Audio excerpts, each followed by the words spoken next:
I'm alive. Yes, I am. Hey up, it's Stephen, the Old Yorkshire Geek, and Merry Christmas. It's Christmas Day.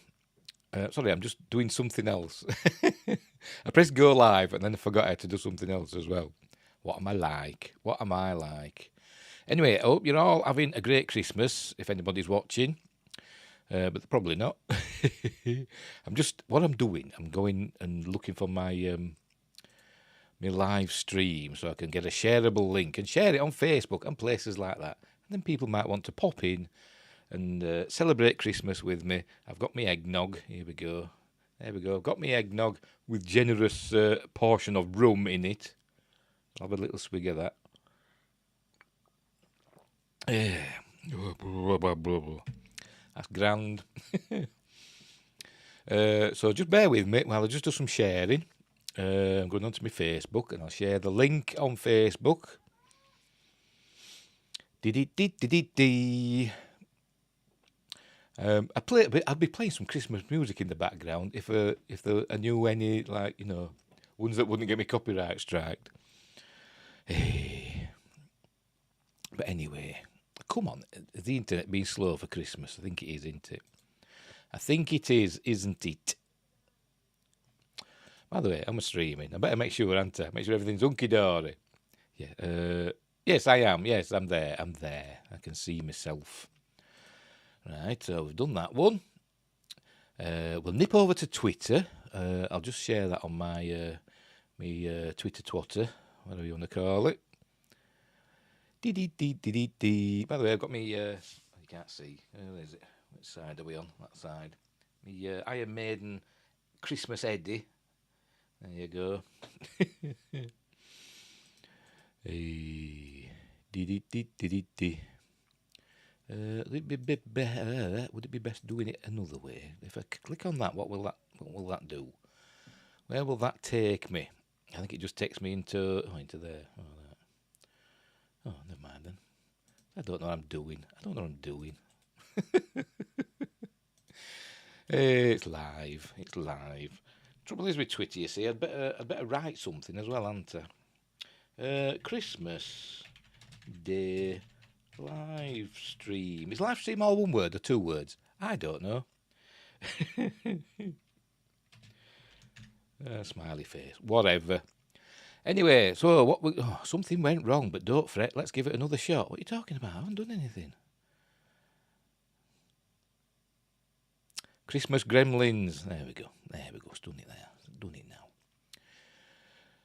Right, so anyway, let's get on with it, shall we? Let's get on with talking about stuff. I hope you've had a nice Christmas. I've had a lovely Christmas so far. Got up this morning, not super early. But the turkey was cooked yesterday. Basically almost everything was cooked yesterday, so it was just to heat up today, so I'm not rushing around like a loony. There's only me and my son anyway. So we've had this Christmas dinner, so I'm full. I am full, and I've got my eggnog with rum, and I've opened my prezzies, and I'm going to show you my prezzies, what I've got right now. Wow. So I can show off. So first up, I got the usual, smelly nice, which is greatly appreciated because I'm a stinky. Where is it? Can you see it there? I should do it from this side, shouldn't I? There we go. It's from my sisters, so obviously my sisters know that I smell. So that's that one. I think that was from our Denise. Hello, Denise. Merry Christmas. And I think this one is from our Sue. If I've got it wrong, I do apologise. I'm rubbish at remembering who gets me what. So I think we're that side, aren't we? There we go. Links, obviously. Great stuff. It comes in handy. What else have I got? I've got some... I've got chocolates. I've got chocolates as usual. I'm not supposed to. Technically, I'm diabetic. I shouldn't be eating chocolates, but, I like my chocolates. So a bit of Lindor. I do like these. They're very Moorish, I'm not up on foreign chocolate. British chocolate's amazing. All this foreign chocolate's not usually that good. But Lindor, yummy. What else? Put that over there. Speaking of British chocolate, can't go wrong with a big bar of dairy milk. Cadbury's Dairy Milk. That's the That's the bee's knees, is that stuff? It certainly is. And another Maltesers. Everybody knows if you get a Christmas present that's rectangular and makes that noise, you get yourself some Maltesers. Oh, that's it. And I also got... no, I've dropped them. Wait a minute. Come here, bugger. Some cool T-shirts. Right, see if I can remember who got me what. I can't remember. So I've got some cool T-shirts. I got this one, a Star Warsy one. Where are we? That way. Wow, cool. Pop it over there. Another one here. A Star Trek one, which is super cool. This is from my nephew Stephen, by the way. You know, great name. Wrong way. There we go. USS Defiant Development, you know, patch T-shirt, cool. Love that one. I love all of them, but that one, you know, particularly made me giddy. And what's this one? Oh, this one. Got this off my mate Simon and his lovely family, Joe and Dan. Merry Christmas. A Star Wars, The Empire Strikes Back, of course. Can't go wrong with that, can you? Yeah. Right, so that's the... I haven't done. I've got lots to go yet. Where else? Where shall we go next? Got a big pile of them here. This was my big brother. I'm knocking things. Can you still hear me? We've got a Star Trek Borg duck. Can you see it? Hang on. Where are we? It's a Borg duck. You shall be quack-simulated. Is that what it says? I've just made that up. That's what I'm going to say anyway. You shall be quack-simulated. What we got here? Some lovely stuff from my friend Marie. Down in that there London. It's not really in London, but down that way. By the sea. You see that? A cool bit of art. It's art, is this? You know, an art print from a you know, proper artist with all the horror film bad guys. As you can see, we'll go from left to right. We've got Regan from The Exorcist, and we've got Jack from The Shining, and we've got Norman Bates from Psycho, and the Scream chap. What do they call him? I forgot what they call him. Then Jason Voorhees and Eddie, Freddy Krueger, Leatherface, Michael Myers, Pennywise. Which way am I going? Then Carrie. And my son said Carrie's not a baddie. I said, well, she kind of turns bad at the end, but she isn't really, is she? But anyway, she's a horror icon. Then we've got Hannibal Lecter, and finally Samara from The Ring. And Aidan went, I had a teacher called Samara. I said, did she crawl through tellies and murder people? He said, no. So that's that one. That's cool. Really like that. I don't know where I'm going to put it, though. You know, I'll find somewhere for it. Now, this one's a present to myself. There's a few of these. So I got that one. J.R. Tolkien, The Fall of Numenor. Bit of a tome. I got it because, actually, you know, when I saw it on Amazon, it gave the impression it was full of amazing pictures and, you know, artwork. And it is, but, you know, not as much as I wanted. I really wanted to look at the pictures and then do a lot of reading. Because there's, you know, there's stuff like that in it. You see it. Cool. You know, the John, I forgot his name now. Is it John Lee? Don't sound right, does that? Does it? Hang on. It'll say at the beginning, won't it? Alan Lee. I knew it was something Lee. Alan Lee. Oh, of course, worked on the films. And I think he worked on Rings of Power as well. Tut. Next, another one from Marie. A chocolate controller, so I can play a game and then eat the evidence when I'm really bad at it. Which is all the time. What else? This is from my mate Simon and his family. Obviously, I'm into space and stuff, so this is an Artemis. Can you see that? Can I get closer to it? Artemis pin. So that'll go on me jacket. An Artemis pin. Remember, that's the rocket that's going back to the moon. Oh, it's been back to the moon and come back, hasn't it? But it's going to take people to the moon. Fingers crossed.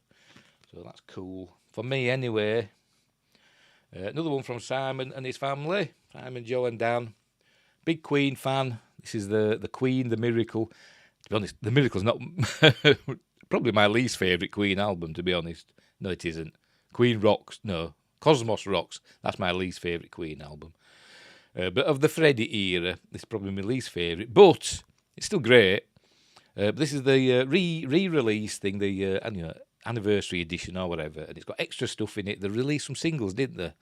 That Freddie recorded before his death. So that's what this is. So I'll be listening to that later. Probably shedding a little tear, because I do get emotional at Christmas. Right, this one is off my nephew, Jamie. Thank you, Jamie. There we go. Well, I call it heavy. It's, where are we? Stormtrooper, I'm wrong way around, there we go. Stormtrooper ale or beer. Stormtrooper beer and a glass to drink it from. So I'll probably have that later. Excuse me, coughing. Probably means I need to have another little sip of eggnog, doesn't it? I put too much rum in there. Is there such a thing as too much rum? I don't know. Right, next up. Can't remember who got me this. It's either my brother or one of my nephews, and I can't remember which one. I do apologise in advance. But anyway, it's a Star Wars Darth Vader snowman pop vinyl. Can you see it? There you go. For reflections. There you go. So Darth Vader snowman. There you go. The snow is strong in this one, or with this one. And I think this is finally. I think this is finally. I do believe. Well, sort of. No, it's not. Yeah, sort of final. And finally, this is from his sister. Thanks, Julie. She got me some hot sauces. There we go. I don't know why. I know I like hot things, like hot curries and stuff like that, and chili. So maybe I think that's the thinking behind it. But you know, the thought that counts, isn't it? So I'm going to be having some hot stuff later. I should imagine. I don't know what I'm going to have it with. There we go. We get the crazy swine. What is it? Garlic del Fuego. Jalapeno, Mexican style something. I can't read. It's too dark. I should have my light on, shouldn't I? But, on it tells you the Scoville thingamabobs. The Scoville rating. Don't ask me what it means. I don't know. There's like chilies that's like 1 million Scovilles, isn't there? So we've got 5,000 Scovilles for the jalapeno, Mexican style 1,300, garlic del Fuego 1,900. Well, that's that one. Extreme red 15,000 Scoville. So that's red. It's the smallest bottle as well. So they say concentrated, isn't it? I'm slavering. And red chili 1,700 Scoville. So I don't know. I'm supposed to just drink it or what? I don't know. 5-pack of gourmet hot sauces. So there you go. Thanks, Julie. And Jays and Cal. Thank you very much. I'll be burning my face off with that later. I'll put my light on, shall I? Ah! Burning. Probably too bright now, whatever. And finally, a present to myself. Because I've never had one of these, but everybody seems to have them these days. And it were on offer for half price at Amazon. Stop knocking my microphone, idiot. I got myself an Alexa. but I've not tried it yet. I haven't ended the world with it. You know, Alexa, cause nuclear destruction. Does it work? If you said that, I don't know. But I'll be plugging that in later on. So I think that was it. I think that's all my prezzies. And Eddie got some lovely stuff as well. But he's all upstairs in his room now, mostly. Apart from the sweets. He's told me, keep the sweets down here. So all they're down here. Oh, and we got some stuff from the neighbours. The lady over the street gave us a big thing. Hang on, I'll get it and show you.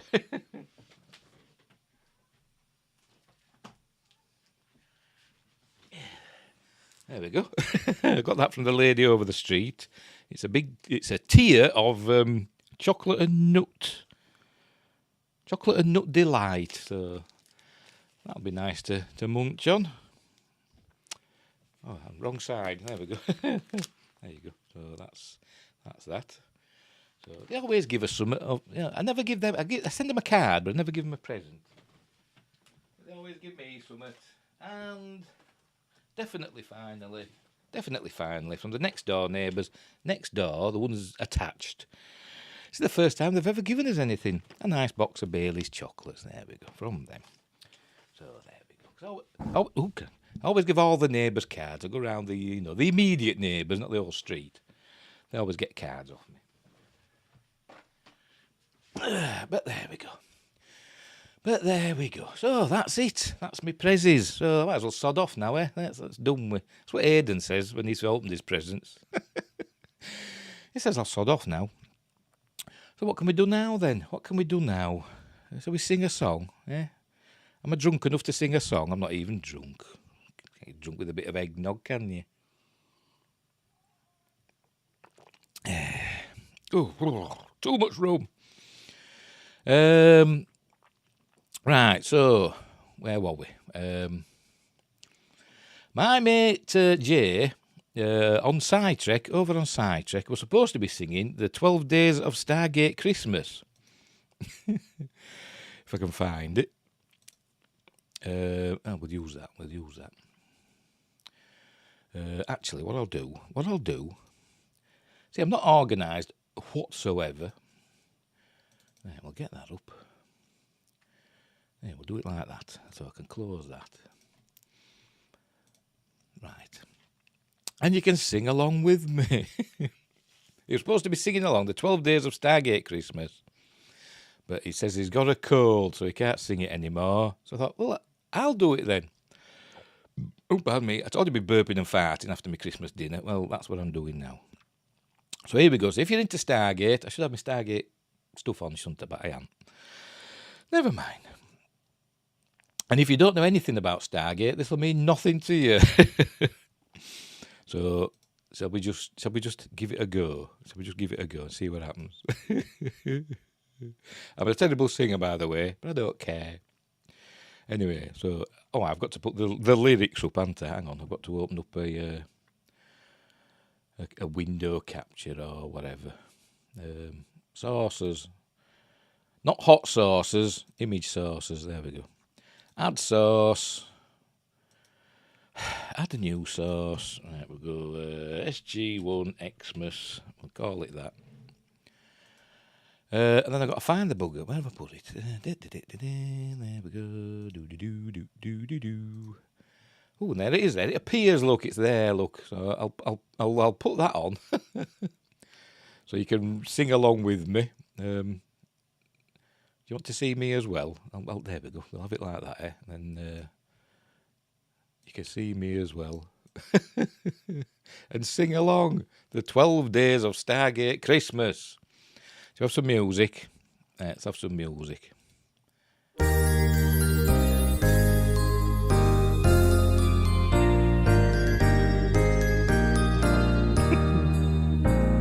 On the first day of Christmas, my true love gave to me SG1 on an alien world. On the second day of Christmas, my true love gave to me 2 Samantha Carters and SG1 on an alien world. On the third day of Christmas, my true love gave to me 3 Teal'c Deeds, 2 Samantha Carters and an SG1 on an alien world. On the 4th day of Christmas, my true love gave to me 4 great races, 3 Teal'c Deeds, 2 Samantha Carters and an SG1 on an alien world. On the 5th day of Christmas, my true love gave to me 5 Stargate rings, 4 great racers, 3 Teal'c Deeds, 2 Samantha Carters and SG1 on an alien world. With trees on 6th day of Christmas, who gave to me 6 times Daniel died, 5 Stargate rings. 4 great racers, 3 Tilkindies, 2 Samantha Carters and SG, 1 on an alien world. On the 7th day of Christmas my true love gave to me 7 chevrons locked, 6 times Daniel died, 5 Stargate rings.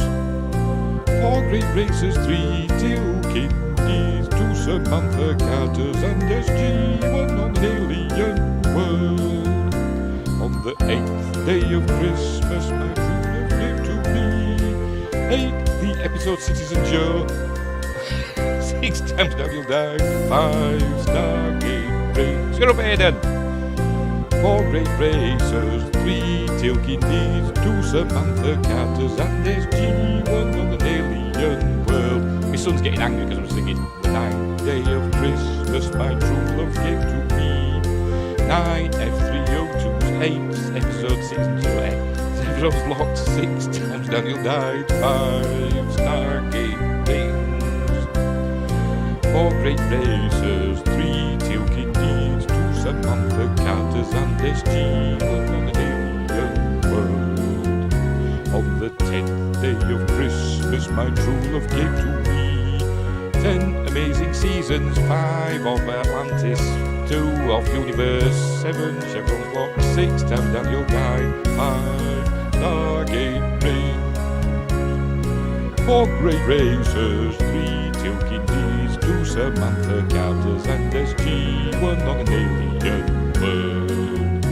On the 11th day of Christmas my true love gave to me 11 replicators, 10 amazing seasons and all the others died. F302, season 8, episode 13, Joe. Locked, 6 times Daniel died, 5 Stargate rings. 4 great racers, 3 Tilkindies, 2 Samantha Carters and SG, 1 on an alien world. On the 12th day of Christmas my true love gave to me 12 system lords, 11 replicators, 10 amazing season, all the rest died. F302, season 8, episode season Joe. 7 chevrons locked, 6 times Daniel died, 5 Stargate rings. 4 great racers, 3 Tilkindies, 2 Samantha Carters and SG, 1 on an alien world. There.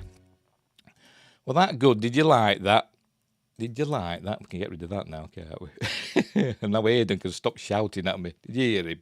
He was shouting at me because I was singing. He doesn't like me singing, does Aidan? He gets rather cross for some reason. I don't know why.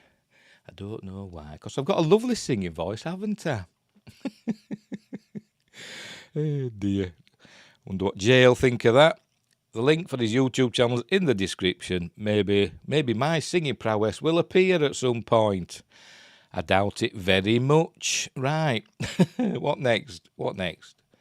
Hang on, just let me get rid of stuff now. Get rid of me lyrics. Shall we have a look at some sci-fi news? See if there's any sci-fi news on Christmas Day. So that's what we'll do. Right, so I'll make myself small again. I'll get rid of that. It's just what you want at Christmas, isn't it? A fat, bearded bloke singing badly. Right, let me shrink myself down into my usual size in the corner. And we will pop up the old window. Tut. There we go. Right, so what's happening? Right, I'll hit refresh, just to make sure. No, West Palm beats teen author to publish sci-fi book at 14 years old. Oh, well, good for him. I hope he's successful. What else? Way of Water's barely scraping by at the box office. Don't count him out. Hideo Kojima reveals how he is planning to make video games even 100 years from now. I'm sure he's got, things locked away in the safety deposit box.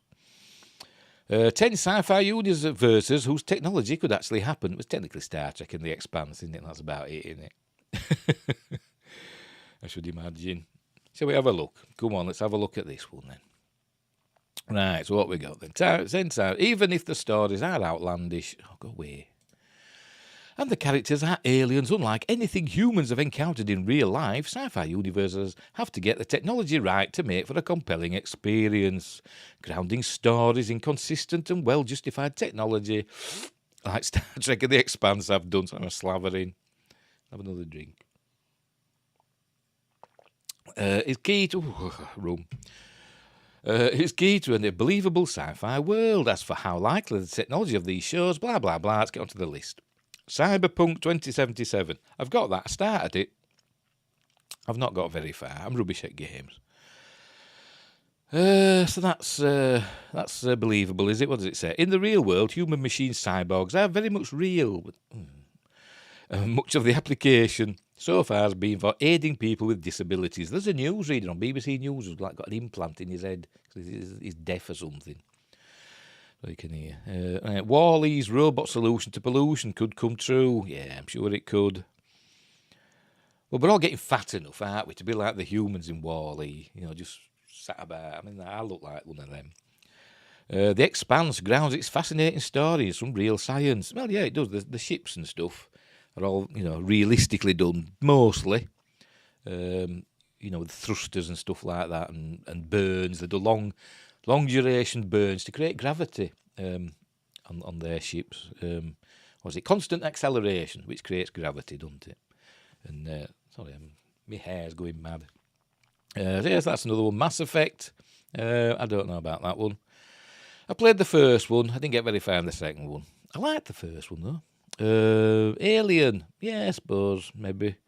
I mean, the ship looked, plausible, didn't it? I don't know about hypersleep though and all that. That's still a bit of a pipe dream, I think, isn't it? Blade Runner, doomed synths have become more plausible, but they're not really robots, are they? They call them robots and stuff, and they kind of are, but they're not really. They're more like clones, aren't they? Really, it's like bioengineering, isn't it? So the living beings, they're not robots or androids. Matrix has become closer to reality with VR. Well, yeah, I suppose so. Halo's military technology surprisingly grounded. Well, I don't know. Is it? If you say so. I'll put the link for this in the description, by the way. The Martian story, some real science behind it. It's going to science the shit out of it, is it? Is that what it's going to do? I've seen it once. It was all right. Here we go. Some of Star Trek's outlandish technology is already real, like flip phones and all that. It is, and phasers and warp drive. That's all real. Didn't mention Stargate, did they? Everything in Stargate's real. It is.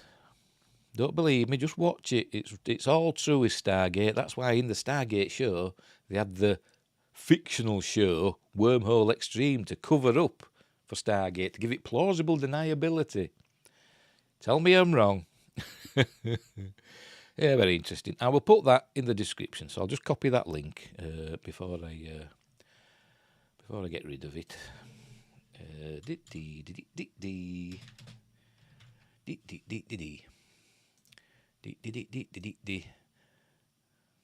And I'll try and put timestamps in if I can remember. Afterwards, obviously. Right. So I've saved that. Right, let's move on. See what else is there. 10 best 2022, 22, I don't know.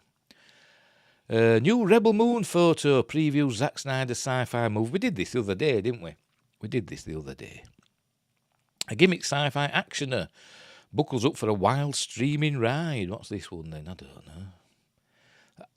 Some of these websites, you pick news, the news thing on Google. You just get loads of websites from God knows where with like month-old news. Oh dear. I should just stick to the worst Tom Cruise sci-fi movie on Netflix. Is that Oblivion? It's good as Oblivion. See, I'm not listening to these. I'm gonna go and look at. We'll look at Deadline first. A proper news place. See what they've got. Well, I did that yesterday, didn't I?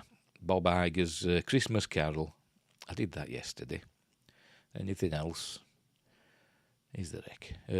Stephen Bonnar dies. UFC Hall of Fame was 45. Oh, very, very sad. Very sad.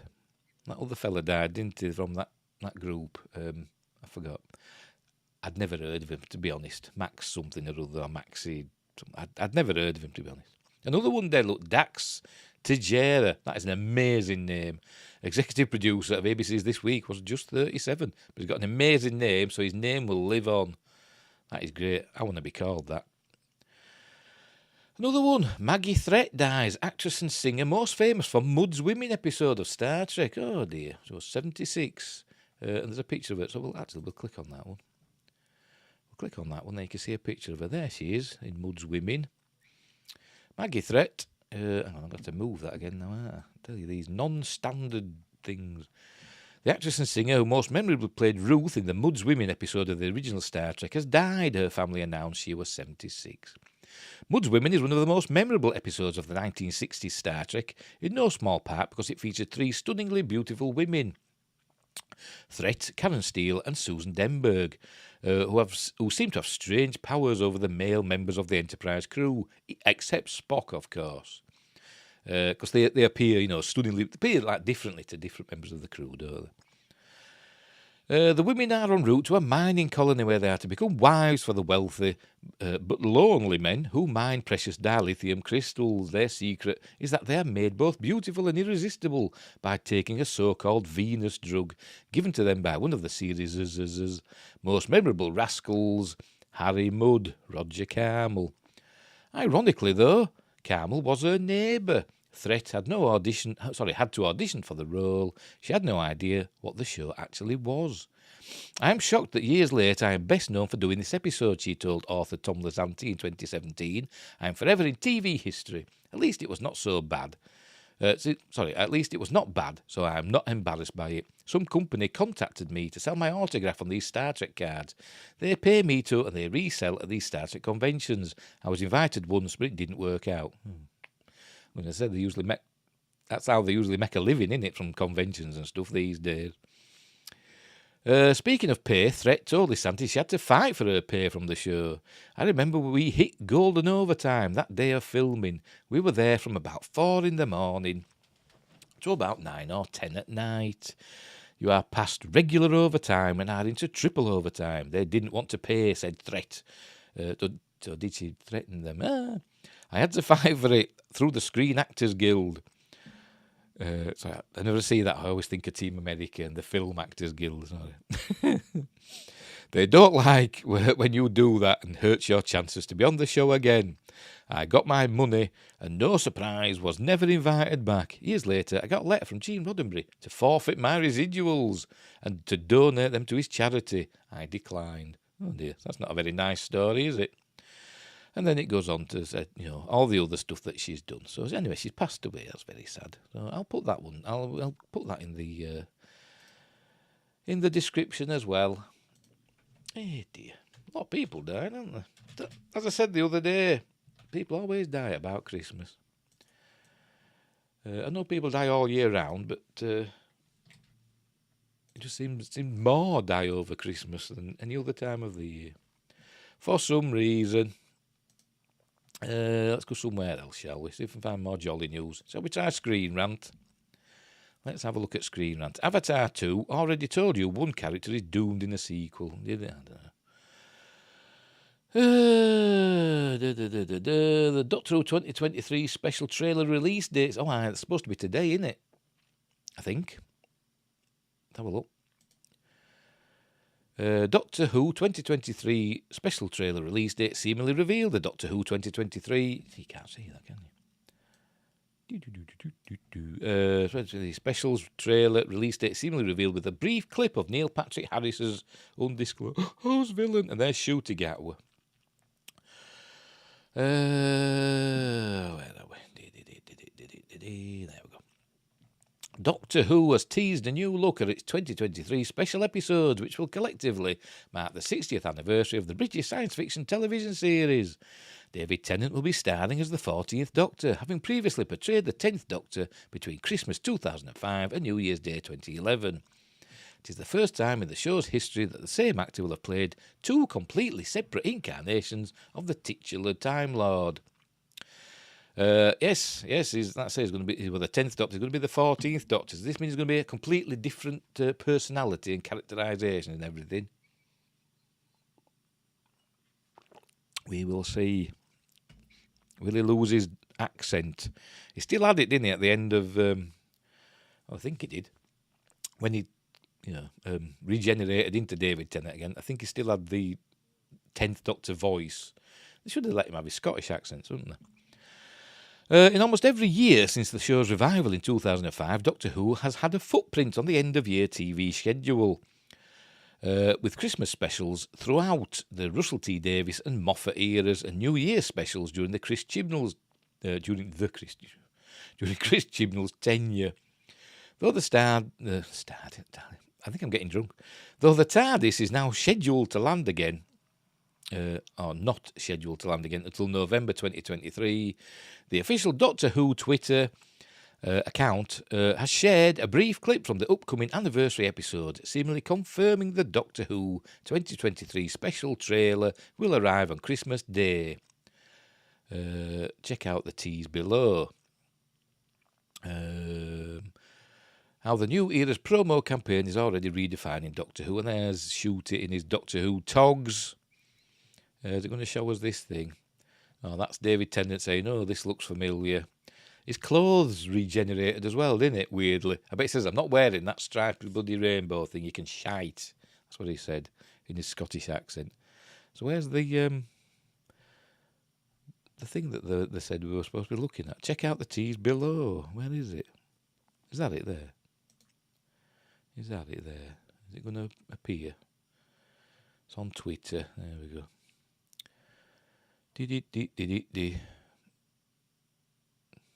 Oh, nothing rude's going to appear. Oh, there we go.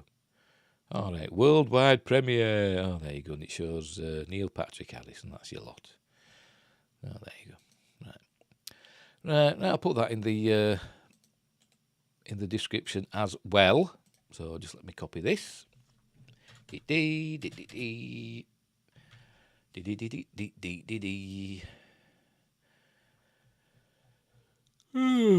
can hear yawning now. I told you I'd be falling asleep as well, didn't I?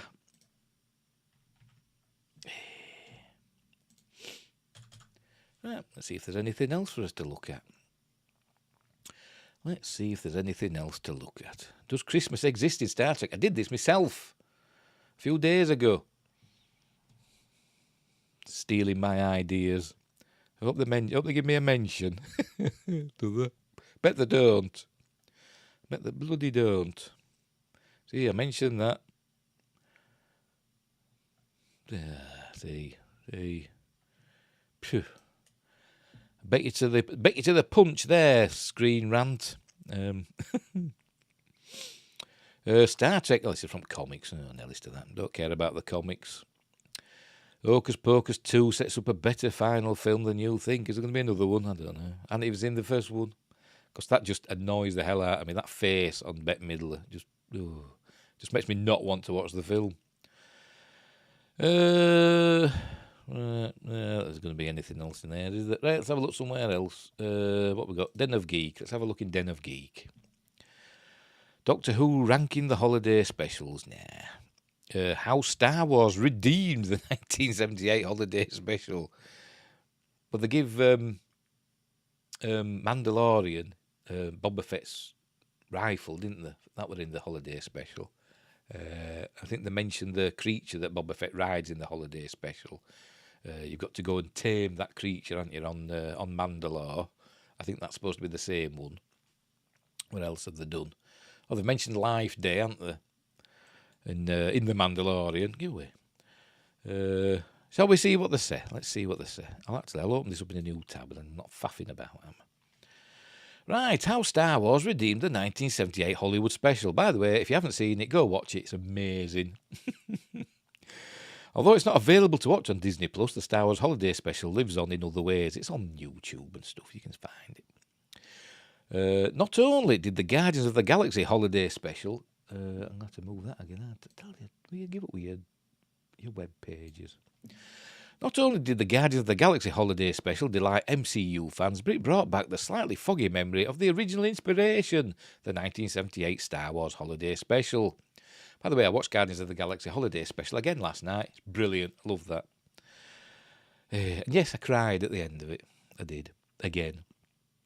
The 1978 Star Wars holiday special, a controversial TV oddity. Most fans of the galaxy far, far away. Drinking game.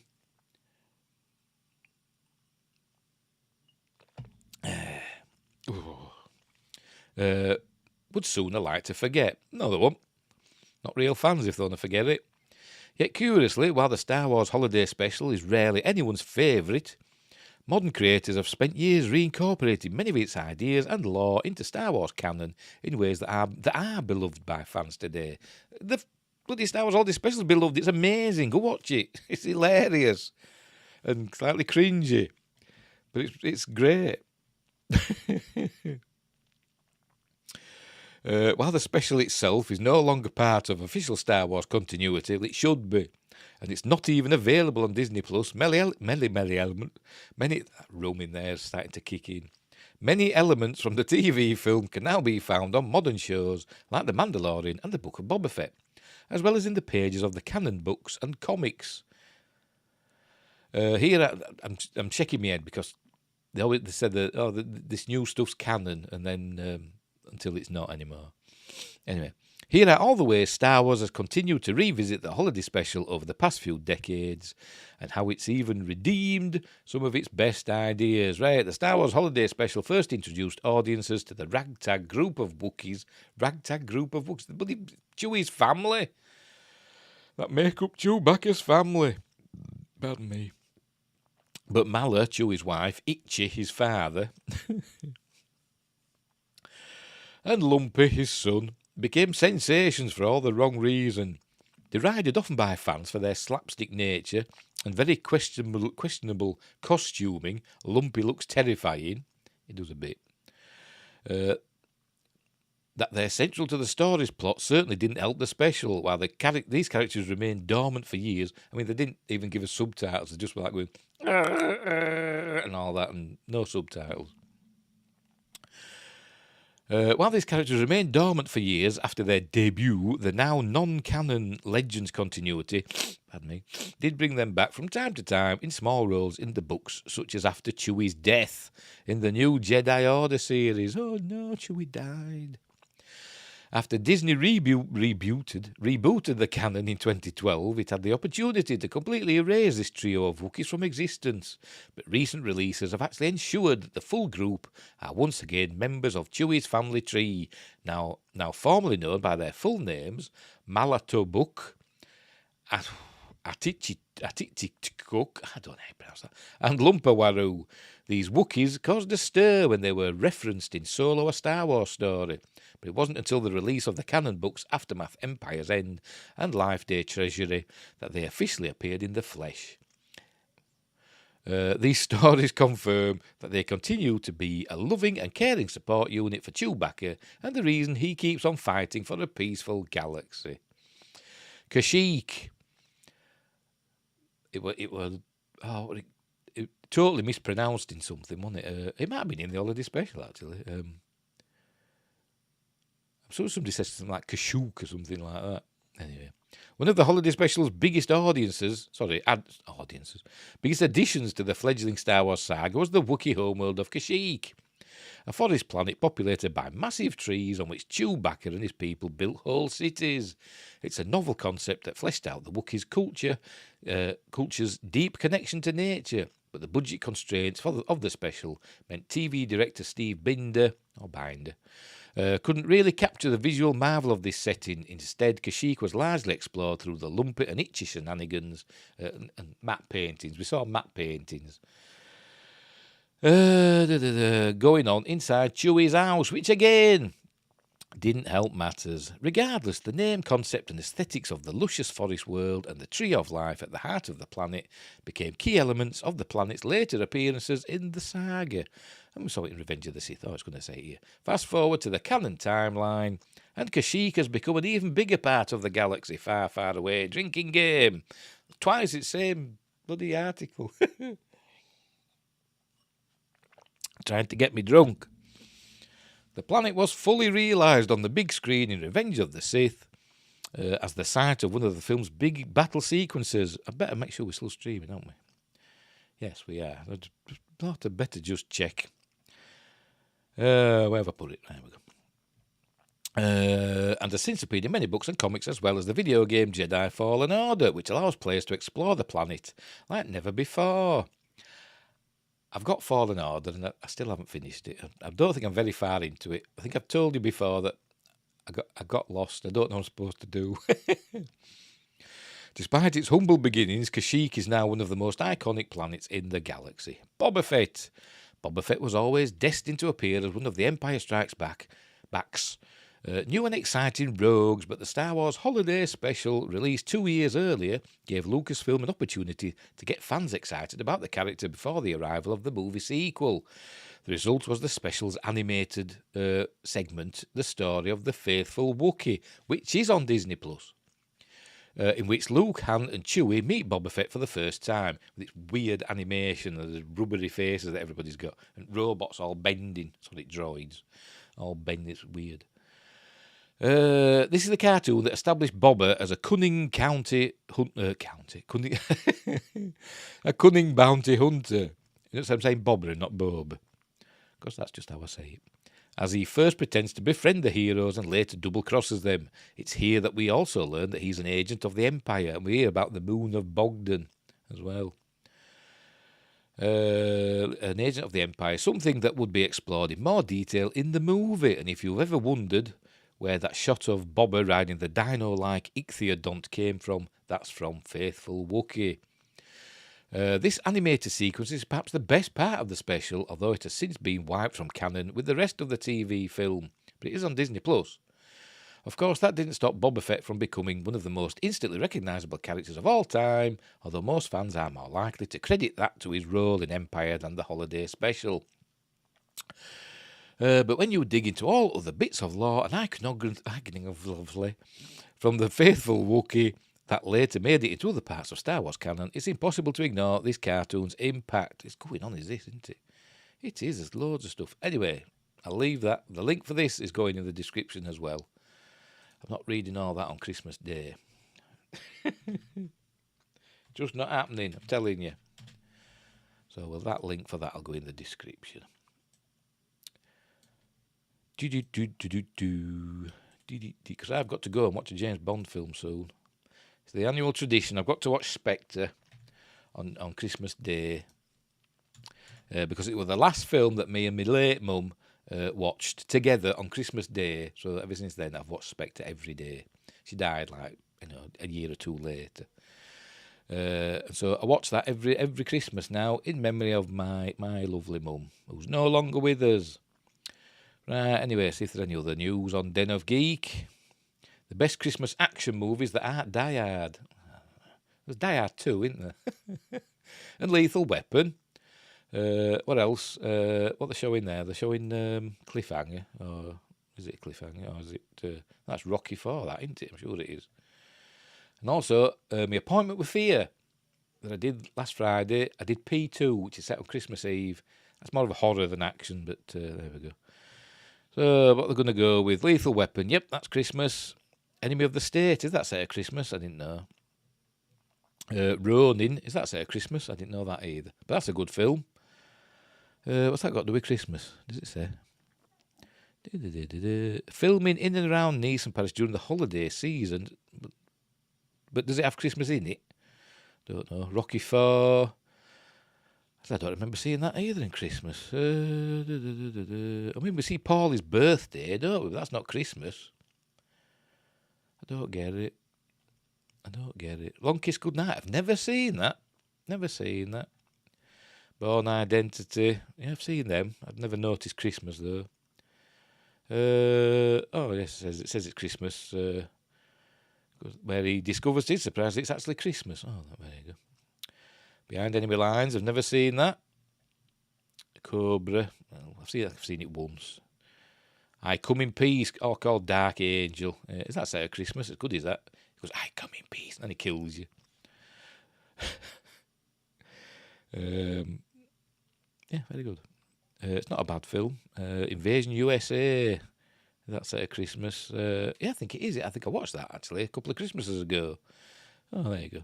I'll put that one in the that link for that in the description for you to look at. I think we're going to call it a draw now. It's going to be, I'd say, a quick live stream. I've shown you my praises. I've sung you a song. What more do you want? What more do you want? Hey dear, there we go. I'll just save that. In fact, I'll put these in the description right now. If I can find it, where have I put the bugger? I'll do it later. Never mind. So we'll leave it there. So hope you're having a good Christmas. Sorry if I've interrupted it. So I'll make myself big again. Transform. Fit to screen. Producer. There we go. So, Merry Christmas. Oh, you've had a lovely Christmas day. Oh, you had a lovely Christmas dinner if you've had it yet. And you've got lots of lovely presents. Think about the people that maybe on their own this Christmas, or not having the best of Christmases. Give them a call if you know them. Obviously, don't just go seeking people out, randomly. But if there's somebody that you know that's alone at Christmas, give them a call or pop round and say hello. If they want you to, they might say, "Bugger off! I want to be left alone at Christmas." But as I said, it's the thought that counts, isn't it? But anyway, I hope you're all having a lovely time, and wherever you are in the universe, look after each other. And until next time, I'll say thee. Where have I put it?